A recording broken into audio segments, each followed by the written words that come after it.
Un matin, sa maman préparait un panier de nourriture. Cette nourriture est pour sa grand-mère. Elle ne se sent pas bien. Je peux lui apporter le panier, maman? Oui, C'est Maël. mais écoute bien. Maël, tu n'es pas ça, Maël. Je t'ai dit non, il ne faut pas frapper à Et Raya. surtout, Maël, je t'ai dit non. jamais Tu m'as pas dit. Oui, je suis là, fait ma vidéo, faut te taire un peu. fera du bien. Tu vas lui porter, d'accord? Maël, il ne lâche pas non. Prête à aider au chalet Bon, c'est un peu avec une grande sourire. Sa maman ajouta alors en la regardant droit dans les yeux. Va directement chez ta grand-mère. Le petit chaperon rouge enfila son capuchon rouge et partit joyeusement à travers la forêt. Le petit chaperon rouge s'arrêta un instant, repensa à ce que sa maman lui avait dit. Va directement chez ta mamie, ne quitte jamais le chemin et surtout ne parle jamais aux inconnus. Et fais très attention à la forêt. Elle peut être très belle, mais aussi très trompeuse. Et avec ces belles phrases, le petit chaperon rouge commença son voyage. Mais la forêt peut être très belle et très trompeuse. Le chemin serpentait sous de grands arbres majestueux, dont les feuilles filtrant la lumière du soleil en mille rayons dorés. Les oiseaux chantaient des mélodies entraînantes et les papillons aux couleurs éclatantes dansaient autour d'elle. Le petit chaperon rouge marchait d'un bon pas, se souvenant des paroles de sa maman. Pourtant, sur les côtés du chemin, un spectacle merveilleux se préparait. Des parterres de fleurs sauvages, des bleus, des jaunes, des roses semblaient l'appeler. Elle pensa « Oh, comme ces fleurs sont jolies! Grand-mère serait si contente si je lui apportais un beau bouquet. » Oubliant sa promesse, elle fit un pas, puis deux, en dehors du sentier. Chaque nouvelle fleur l'entraînait plus loin. Et bientôt, elle ne voyait même plus le chemin. Les distractions même les plus belles peuvent nous faire oublier le danger et nous éloigner de notre objectif. Le soleil brillait, les oiseaux chantaient et l'air sentait bon les fleurs.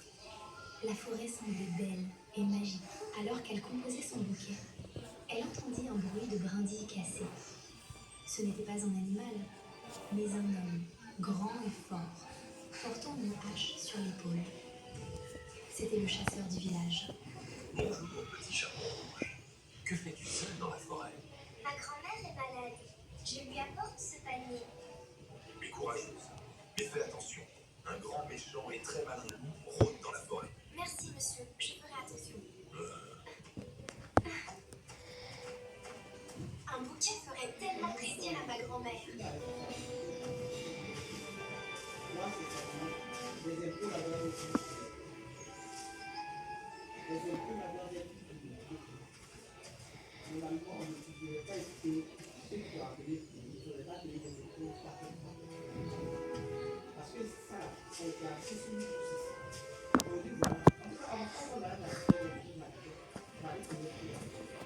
Bonjour, petite fille. Pourquoi es-tu toute seule dans la forêt? Je vais chez ma grand-mère. Elle est malade. Elle habite de l'autre côté de la forêt. Très gentille. Mais regarde ces fleurs là-bas. Et elles sont encore plus belles. Regarde comme il fait beau aujourd'hui. Écoute les oiseaux qui chantent. Ta grand-mère sera encore plus contente si ton bouquet est encore plus grand. Oui, un très beau bouquet lui ferait tellement plaisir. Pendant ce temps, le petit chaperon rouge s'était remise à cueillir des fleurs. Elle voulait préparer un bouquet encore plus beau, encore plus grand, pour faire sourire sa grand-mère malade.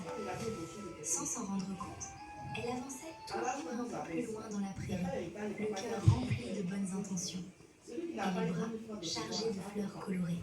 Pendant qu'elle se laissait distraire à nouveau, le loup lui partit en courant par le chemin le plus court vers la maison de la grand-mère. Il crut s'être perdu, mais pas pour longtemps. Le loup arriva rapidement à la maison. Il toqua à la porte.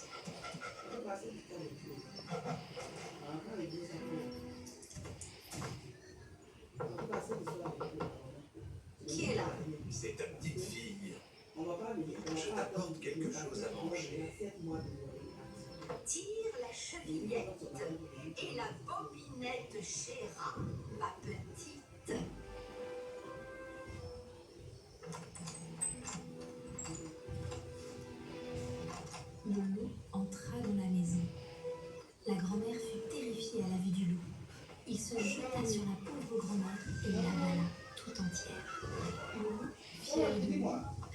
sourire rempli, enfila sa chemise de nuit, mit son bonnet sur sa tête et se glissa dans le lit en tirant les rideaux.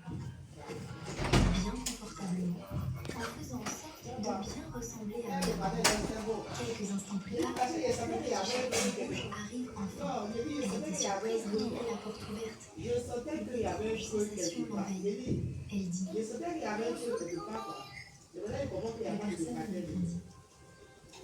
Elle s'approcha de lui et vit sa grand-mère qui avait une apparence bien étrange. À cause de leur caprice là, maintenant on va lui payer une grosse. Que tu as de gros oreilles. C'est pour mieux t'entendre, mon enfant. Mère grand, que tu as de grands yeux. C'est pour mieux de voir mon enfant. Mère grand, que tu as de grandes mains. C'est pour mieux t'attraper, mon enfant. Mère grand, que tu as de grandes dents. C'est pour mieux te manger, mon enfant. Et d'un bond, il l'avala elle aussi. Son ventre bien plein, le loup se recoucha et s'endormit, se mettant à ronfler très fort. Le chasseur qui marchait dans la forêt a entendu les ronflements étranges. Il sait que pas loin, il y a la maison du vieillard. Les ronflements se font de plus en plus forts. Le chasseur décide de rentrer dans la maison. En entrant, il vit le loup dans le lit. Il comprit tout de suite ce qui s'était passé. Sans hésiter, il prit ses ciseaux et ouvrit délicatement le ventre du loup. La première à sortir fut le petit chaperon rouge, puis sa grand-mère, toutes saines et sauves. Le chasseur leur dit « Vous êtes en sécurité maintenant ». Ensemble, ils remplirent le ventre du loup avec de grosses pierres. Quand le loup se réveilla, il voulut s'enfuir, mais étant trop lourd, il tomba et ne se releva plus. La grande leçon de cette histoire est que le courage, l'écoute des conseils et l'aide des autres peuvent toujours vaincre le danger. Depuis ce jour, le petit chaperon rouge n'oublia jamais la promesse faite à sa maman. Elle resta toujours sur le chemin et ne parla plus jamais aux inconnus dans la forêt.